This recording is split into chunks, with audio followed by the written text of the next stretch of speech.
Radhe Radhe everyone. आज फिर से एक नए दिन की शुरुआत करते हैं आप सबके साथ। खाना वगैरह सब कुछ बन चुका है और मेरे पास इस तरह की न जाने कितनी सारी लेसेस ऐसे ही बेड के अंदर पड़ी हुई थी, तो मैंने यहाँ सारी लेसेस निकाली है और मैं उनका कुछ ना कुछ बनाने वाली हूँ। एक दिन में तो कुछ भी नहीं बन पाएगा, लेकिन चलिए कोशिश करते हैं। तो ये एक नीले कलर की लेस है जो कि 4 से 5 मीटर की लेस थी। तो अब तो इस तरह की लेसेस का ट्रेंड ही नहीं रहा है, बिल्कुल अच्छी नहीं लगती हैं, क्योंकि एक जो चीज़ समय पे चल रही होती है ना, वो ही पहनने में सुंदर लगती है।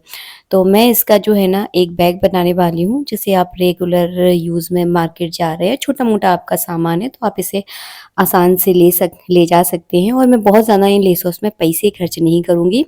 जो मेरे पास घर में सामान है उसका ही मैं यूज़ करने वाली हूँ। तो सबसे पहले मैंने इस लेसेस को बराबर में काट लिया, कितनी पट्टियाँ इसमें निकलने वाली हैं बराबर में, ताकि मैं उतना ही बड़ा इसका एक झूला टाइप्स बना सकूँ। झूला ही बोलते हैं हमारे यहाँ देसी भाषा में इसको। और एक लेस और थी मेरे पास जिसके जो है ना मैंने भगवान के लिए पोशाक बनाई थी। तो बस मैं फटाफट लग गई और अभी दोपहर के 2 बजे थे। मेरी एक आदत है, जब मुझे कोई काम सूझता है ना फिर तो मैं उस काम के पीछे पागल हो जाती हूँ। तो बस आज मैंने सोना वगैरह सब छोड़ा, मैं फटाफट जो है ना इन लेसेस को सिलने में लग गई। और जिस दिन आप काम करते हो ना, रुकावटें आपके लिए बहुत आती हैं। तो मेरी मशीन मुझे आज इतना परेशान कर रही थी कि मेरा मन कर रहा था कि मैं रख दूँ, अब इसको नहीं करने वाली। फिर मैं कहाँ रुकने वाली थी, तो फटाफट मैंने इन लेसेस को इस तरह से देखिए जोड़ लिया है, जैसा मैं वीडियो में दिखा रही हूँ। मेरे पास बकरम भी थी, जो कि मैं पहले किसी काम के लिए लेकर आई थी, तो इस बकरम को भी मैंने इसी लेसेस के बराबर में कट कर लिया। इस बैग में मैं थोड़ा बकरम लगा दूँगी ताकि थोड़ा बाज़ार वाला लुक आएगा और थोड़ा कड़क-कड़क बैग लगेगा, जो कि देखने में थोड़ा-सा सुंदर लगता है। तो फटाफट जो है ना मैंने बकरम को काट के इसमें ऐड कर दिया। और इसको जो है ना मैं आपको दिखाऊँगी, थोड़ा अलग स्टाइल से बनाया है। आजकल इस तरह के बैग बहुत ट्रेंड में हैं और इनको बनाने में ज़्यादा टाइम भी नहीं लगता, फटाफट बन जाता है। मेरा बैग भी बहुत जल्दी बन के तैयार हो गया।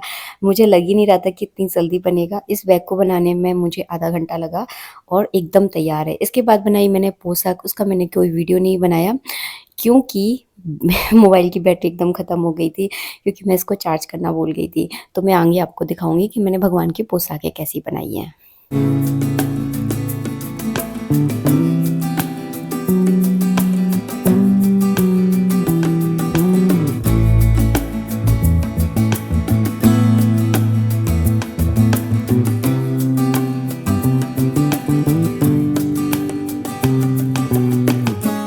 आज का पूरा दिन कहाँ निकल गया बिल्कुल पता नहीं चला।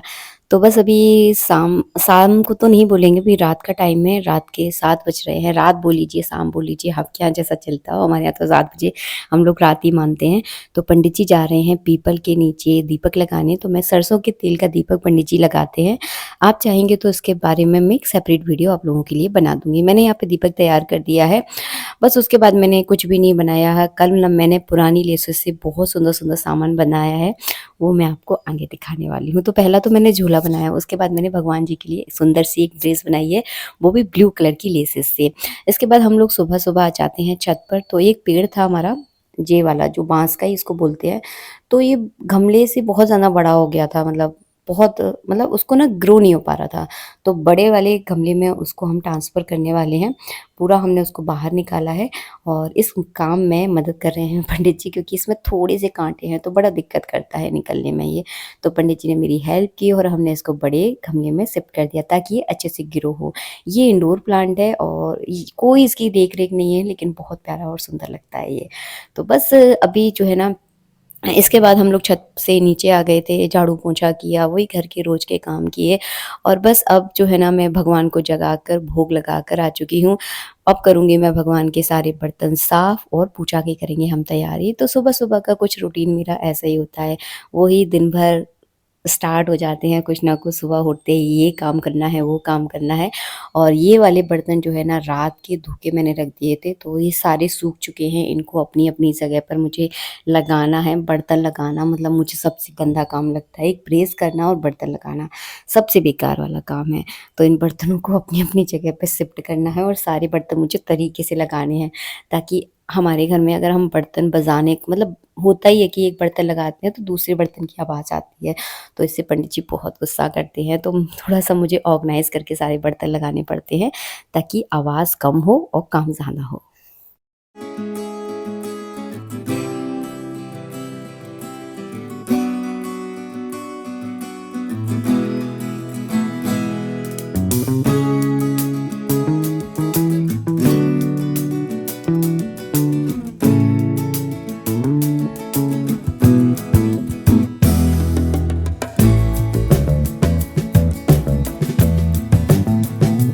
जब तक भगवान को मैं सुबह का भोग लगाती हूँ, भगवान आराम से दूध पीते हैं, तब तक मैं किचन के छोटे-मोटे काम निपटा लेती हूँ। जैसे मैंने बर्तन लगा दिए हैं, सुबह के खाने में क्या बन रहा है, जो तैयारी होती है वो तैयारी कर देती हूँ ताकि खाना बनाने में ज़्यादा टाइम ना लगे और सारा काम सही समय पर मैं फ्री हो जाऊँ, क्योंकि सारा काम मुझे हाथ से ही करना है। मतलब मेरे यहाँ कोई हेल्पर वगैरह नहीं है। हाँ, पंडित जी मेरी बहुत हेल्प करवा देते हैं, बेटू भी थोड़ी बहुत हेल्प करवा देता है, जिससे चल रहा है, बहुत अच्छे से चल रही है गृहस्थी। बस इसके बाद मैं मंदिर में आती हूँ, मंदिर की पूरी मैंने साफ-सफाई की है, मतलब हल्के कपड़े से मैं पूरे मंदिर को डेली पोंछती हूँ। जो अभी नवरात्रि में मैंने पत्ते लगाए थे ना, वो पत्ते सूख गए थे, तो मैंने उनको हटा दिया है। तो चलिए अब कराएँगे हम भगवान को स्नान। तो बस जो ये नित्य स्नान होता है, जैसे मैं रोज़ कराती हूँ, वैसे ही जो है ना सभी भगवानों को स्नान कराऊँगी। और कल मैंने पोशाकें बनाई थी, आपको ब दिखाया था ना कि मैं पोशाक ये वाली पोशाक मैंने बनाई है। लेकिन मुझसे एक गलती हो गई कि इन पोशाकों को जब मैंने भगवान को पहनाया ना, उस समय मैंने वीडियो नहीं ले पाया, मुझे याद नहीं रहा। कभी-कभी काम का प्रेशर इतना होता है कि आप वीडियो बनाना भूल जाते हो। तो अभी जब मैं इस वीडियो को एडिट कर रही हूँ, तब मुझे याद आया कि मैंने इसका कोई वीडियो नहीं बनाया है कि भगवान इन पोशाकों में कैसे लग रहे हैं। तो अभी तो भगवान ने दूसरी पोशाक पहनी है, क्योंकि अभी टाइम हो चुका है इस पोशाक को पहनाए हुए। तो नेक्स्ट टाइम मैं जब भी पहनाऊँगी, मैं पक्का प्रॉमिस करती हूँ, या तो इंस्टाग्राम पर इसका फ़ोटो डाल दूँगी या यूट्यूब पर इसका फ़ोटो डाल दूँगी, ताकि मैं आप सबके साथ शेयर कर पाऊँ। आप घर में भी बहुत अच्छी-अच्छी चीज़ें बना सकते हो, जो बेकार सामान पड़ा हुआ है। वैसे आप लोग मुझसे ज़्यादा एक्सपर्ट होंगे, मैं तो मतलब बिल्कुल भी कलाकार नहीं हूँ, मुझे ज़्यादा कुछ नहीं आता है। लेकिन हाँ, जो हमारे पास फालतू का सामान है ना, फालतू का सामान घर में रखना बहुत बेकार होता है। इससे आपके घर में नेगेटिव एनर्जी आती है। और दूसरी बात, जब भी आप वो फालतू सामान को देखते हो, तो कहीं न कहीं फालतू सामान है तो ऑर्गनाइज़ भी नहीं होता है, तो उसको देख कर ना कहीं न कहीं आपका मन बहुत बुरा होता है और बहुत ज़्यादा गुस्सा आता है, चिड़चिड़ा आता है, क्योंकि फैलान तो फैलता ही है घर में। तो मैं बहुत मेरी कोशिश रहती है कि जो मेरा फालतू सामान है उसको मैं रीयूज़ करूँ या फिर किसी ऐसे इंसान को दे दूँ जिसकी उसे सबसे ज़्यादा ज़रूरत है। तो ऐसा मुझे ऐसा लगता है कि ऐसा ही हमें सबको करना चाहिए, बाकी सबकी अपनी-अपनी मर्ज़ी है। मैंने फटाफट जो है ना भगवान को अपनी नई वाली पोशाक पहनाई है, इसमें आज भगवान बहुत सुंदर लग रहे थे। बस अब बनेगा खाना और आज मैं बनाने वाली हूँ चूल्हे पर खाना। मेरा बहुत मन था कि अभी पंडित जी काफ़ी टाइम से घर पर हैं, तो मेरा मन था कि मैं चूल्हे पर कढ़ी बनाऊँ, क्योंकि कढ़ी जो है ना चूल्हे पर बहुत अच्छी बनती है और हमारे पंडित जी को कढ़ी चावल बहुत पसंद है और मुझे भी अच्छे लगते हैं कढ़ी चावल, तो मीठू को भी तो बहुत पसंद है। तो बस मैंने क्या किया, कढ़ी को मैंने नीचे ही बघार दिया, क्योंकि बघारने के लिए बहुत सारा सामान चाहिए पड़ता है। बघारना मतलब छौंकना, बहुत सारा सामान चाहिए पड़ता है। तो सारा सामान मैं ऊपर अगर लेकर जाऊँगी, तो ना जाने मेरे कितने चक्कर लग जाएँगे। हाथ तो मेरे 2 ही हैं और चक्कर मेरे बहुत लगेंगे।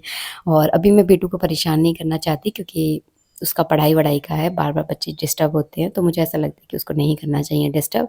तो मैंने कढ़ी को नीचे ही बघार दिया और ऊपर केवल मैं उसको मतलब पकाने के लिए लेकर जाऊँगी चूल्हे पर। यहाँ पर मैंने चावल बना लिए हैं नीचे ही, और ये दूसरे वाले कुकर में जो है ना मैं चने की दाल को पका रही हूँ। सूखी चने की दाल, जो कि कढ़ी के साथ बहुत टेस्टी लगती है। तो यहाँ पर जो है ना हम लोग ना हमेशा मठे की कढ़ी बनाते हैं। मठा मतलब छाछ, क्योंकि हर स्टेट में थोड़ा अलग-अलग बोला जाता है ना, इसलिए मैं थोड़ा-सा आपको एक्सप्लेन करके बता रही हूँ। हम लोग दही की कढ़ी तो मैं बहुत कम बनाती हूँ, बना तो लेती हूँ, ऐसा नहीं है कि मठा नहीं होता तो दही की बनती है, लेकिन इतनी टेस्टी नहीं बनती जितनी मठे की बनती है। तो फटाफट हम इसको रई से जो है ना बिलो लेते हैं, और मैं फर्स्ट टाइम जो है ना बाज़ार का बेसन लेकर आई हूँ। मतलब मैं कभी यूज़ नहीं करती बाज़ार का बेसन, मैं हमेशा जो है ना दाल लेकर आती हूँ चने की, और उसको पहले बाज़ार में ही पिसवा लेती थी, अब तो क्या चक्की ले लिया मैंने। तो फर्स्ट टाइम लेकर आई ना, इतना बेकार बेसन आता है ना, जब मैं उसको बिलो रही थी ना, मैं मतलब छाछ में वो बेसन मिल ही नहीं रहा था, बल्कि घर का बेसन बहुत अच्छे से मिल जाता है। तो मुझे ऐसा लगता है कि इस बेसन में बहुत कुछ मिलावट है। तो जो लोग घर की चीज़ें यूज़ करते हैं ना, वो बहुत जल्दी चीज़ों को पकड़ लेते हैं कि ये चीज़ ना गड़बड़ है। तो ये बेसन में बहुत जल्दी ज़्यादा गुठली पड़ रहे थे, तो इसमें कुछ ना कुछ मिलावट थी। अब कभी इस तरह का बेसन मैं लेकर नहीं आऊँगी। तो अगर आप लेकर आते हो ना, तो थोड़ा सोच समझ के लेकर आना, क्योंकि बहुत सारी चीज़ें बाज़ार में मिलावट वाली मिलती हैं। यहाँ पे मैंने कढ़ी बघार दी है, चलिए छत पे चलते हैं और स्वादिष्ट सा आज भोजन बनाते हैं अपने लड्डू गोपाल के भोग के लिए।